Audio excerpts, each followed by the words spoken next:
Pagkatapos ng buong linggong pagtatrabaho, niyaya kong mag-rides ang OBR ko sa isang pasyalan sa San Mateo. Dahil sa sobrang busy, minsan nakakalimutan na din niya ang aming mansari. Kahit lagi tayong may rides, dapat balanse ang oras o bagay na ilalaan sa OBR natin. Halos 2 oras lang ang biyahe galing Caloocan papunta sa destinasyon namin. 185 pesos lang ang full tank sa bayaheng ito dahil marami pang natirang gas kay gulat. At pag nakikita nyo tong arko na to, bago mag-shield buso-buso, kakaliwa lang kayo tapos dire-diretso lang kayo. Pagkakaalam ko, ito lang ang daan pag pumunta kayo. Comment down below nga kayo ka one trip pag alam nyo to. Hanggang sa madaanan namin ang kilalang kainan na dinadayo din dito sa may San Mateo. Halos puro palusong yung daan, malapit lang sa bundok ng Sierra Madre kaya malamig ang hangin. First time kong makapunta dito kaya masarap pag puro bagong larawan ang nakikita. Hanggang sa marating namin ang kanto na to, hindi kayo mawawala dahil may signage naman na makikita. Kakaliwa lang kayo dito sa daang mabato. Kayang-kaya ni gulat ang ganitong daan.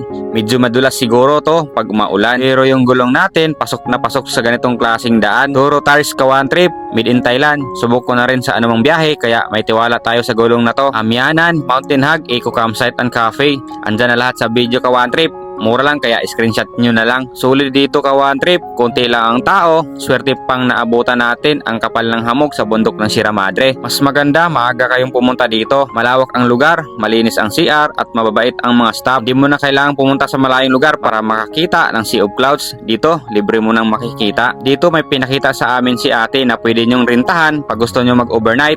Malawak na kwarto at overlooking veranda na masarap magkape pag umaga. At ang mga pagkain nila dito ka one trip, di hamak na mas mura kaysa ibang overlooking na kainan. Gaya na lang nitong seat A, seat B na sineserve nila na marami ng klase-klaseng pagkain at pasok sa panlasa. At ito na ka one trip pag wala ng hamog sa baba. Ito na ang makikita ninyong larawan, isang malaking dam. Comment nga kayo ka one trip kung anong pangalan ng dam na yan. Sinulit namin ang buong araw na to kaya dumiretso kami sa taas ng Marilake dahil minsanan lang makakagala ang OBR natin. Ganda talaga ng daan dito kaya lahat napapatagilid sa kurbada pero ingat pa rin kayo ka one trip. Kuminto saglit sa Manukan para ma-experience din ng OBR natin kung anong meron sa Manukan bukod sa maraming manok. At pagkatapos magkwentuhan, hindi na rin kami nagtagal at naghanap ng makakainan. At ito ka one trip, may nakita kaming bagong kainan. Manukan, ito papuntang, ayan, dito Tanay. Padayon! Tara, padayon ta, lakad.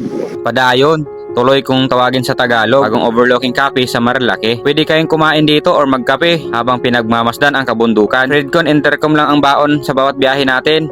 Makunat kaya matagal malubat. Simple lang ang tema ng kapihan na to pero ang ganda tingnan. In-order namin, burger at dilis na may itlog.